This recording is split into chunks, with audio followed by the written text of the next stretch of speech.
নামাজে দীর্ঘ সিজদার কারণে কপালে কালচে দাগ হওয়া কি ভালো লক্ষণ? নামাজে সিজদা দিতে দিতে কপালে দাগ হয়ে গেলে সেটা ভালো যে সিজদা দিতে দিতে দাগ হয়েছে, কিন্তু এটা অনেকের চামড়া বা ত্বকের সমস্যা থাকার কারণেও হয়। এটা হয়ে গেলে যে একটা মানুষ খুব ভালো মানুষ হয়ে যাবে, ব্যাপারটা কিন্তু সেরকম না। আমরা অনেকে মনে করি যে নামাজে বোধ হয় পড়তে পড়তে কপালে দাগ হয়ে গেলে সে লোক জান্নাতি, এবং এটাকে আমরা অনেকে অনেক বড় কিছু মনে করি। এরকম কোরআন হাদিসে কোনো ভিত্তি কিন্তু এরকম কোনো কথা বলা হয়নি, এরকম এর কোনো ভিত্তি কোরআন হাদিসে নেই।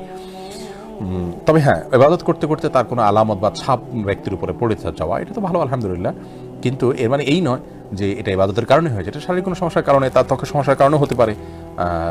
আর এটা হলেই যে সে ভালো মানুষ হয়ে যাবে, আর না হলে সে ভালো ইবাদত গুজার না, ব্যাপারটা সেরকম না। এরকম যোগ বিয়োগ করার কোনো সুযোগ নেই। সেজদায় অনেকের এখানে কি দাগ পড়ে না কপালে? অনেকের কিন্তু দাগ পড়ে, নামাজ পড়লে পড়ে, আবার নামাজ ছাড়াও কিন্তু অনেকের পড়ে। এটা আসলে কিসের আলামত? এটার মূল কারণটা আমি যেটা বুঝলাম, যিনি প্রশ্ন করেছেন তিনি হয়তো ওই আয়াতের ভিত্তিতে প্রশ্ন করেছেন। আল্লাহ নিজে বলে দিয়েছেন যে মুমিনদের সিজদার একটা আসর আছে, একটা আলামত আছে। রব্বুল আলামিন বলেন, সীমা ফি উজুহিহিম মিন আতারিস সুজুদ। যাদের কপালের সিজদা একটা আলামত আছে, কপালের মধ্যে সিজদার একটা আলামত আছে, একটা ইফেক্ট আছে। সেই ইফেক্টটা কি? সেটা কপালে দাগ। এটা কি সেই সিজদার আলামত কিনা? আম্মা জান আয়েশা জিজ্ঞাসা করলেন, ও নবী, লক্ষ কোটি উম্মতের মধ্যে অন্য উম্মতের মধ্যে আপনার উম্মতকে কিভাবে চিনবেন? আমার বিশ্বনবী বললেন, ও আয়েশা, 1000 কালো রঙের ঘোড়ার মধ্যে একটা যদি সাদা রঙের ঘোড়া থাকে, সেটা তুমি চিনতে পারবা কিনা? বলল, নবী, চেনা যাবে। হাজার হাজার কালো ঘোড়ার মধ্যে যদি একটা সাদা ঘোড়া থাকে, ধবধবে যদি সাদা হয়, তাহলে দূর থেকে ওই সাদা ঘোড়াটাকে চেনা যাবে।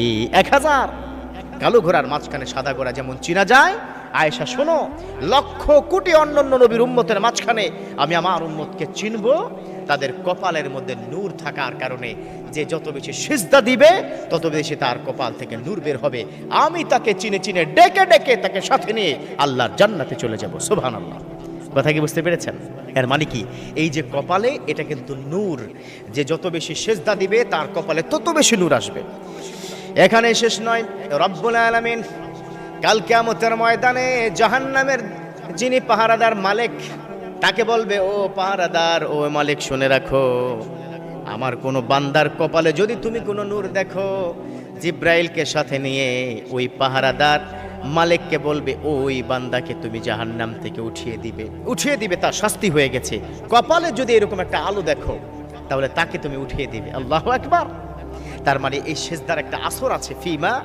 সীমাহুম ফি উজুহিহিম মিন আথারিস সুজুদ। সিজদার জায়গায় একটা আলামত থাকবে, একটা আসর আছে, একটা আলামত দেখা যায়। আর সে আলামত হতে পারে কালো একটা দাগ। তবে কেউ কেউ কি বলেছেন যে সিজদার কারণে চেহারাটা উজ্জ্বল হয়। আবার কোন কোন ওলামা এটা বলতে বাধ্য হয়েছেন, বা তাদের এক্সপিরিয়েন্সে তারা বলেছেন, অনেক আল্লাহর ওলিকে দেখা গেছে তার কপালে কালো দাগ পড়ে গেছে, সিজদার দাগ। কিন্তু এর মানে এই নয় যার কপালে দাগ পড়ে নাই তিনি আল্লাহওয়ালা না। খবরদার, এটা ভাবা যাবে না।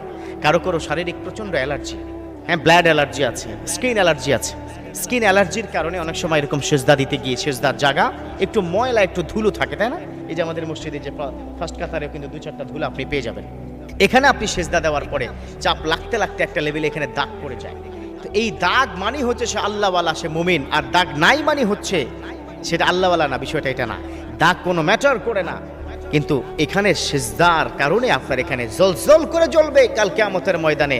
আল্লাহ পাক স্পেশালি এটা যে উম্মতে মুহাম্মদী, সেটা তিনি সিলেকশন করে দিবেন। সুবহানাল্লাহ।